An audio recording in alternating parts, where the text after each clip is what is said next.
मुंबईमध्ये झालेल्या मुसळधार पावसामुळे 24 तासांमध्ये धरण साठ्यात मोठी वाढ झाली आहे। तर मुसळधार पावसामुळे मुंबईला पाणी पुरवठा करणाऱ्या 7ही जलाशयांमधील पाणी साठ्यामध्ये लक्षणीय अशी वाढ झालेली आहे। सध्या 7 जलाशयांमधील एकूण पाणी साठा हा 13.19% वरती येऊन पोहोचलाय।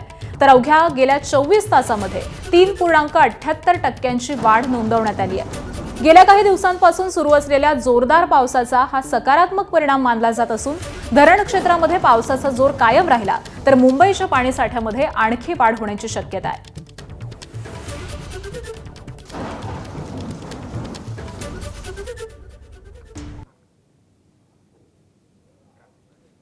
तर मुंबईच्या धरणांमध्ये पाणीसाठा वाढतोय। 13.19% वरती हा पाणीसाठा आलेला आहे। अप्पर वैतरणामध्ये 4.31% पाणीसाठ्याची वाढ झालेली आहे। त्याचबरोबर मोडक सागरमध्ये आत्ताचा एकूण साठा जर आपण पाहिला तर तो आहे 26.82% इतका।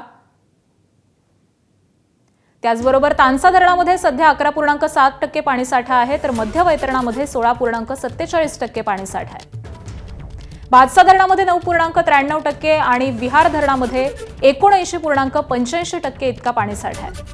त्याचबरोबर तुळशी धरणामध्ये 65.37%।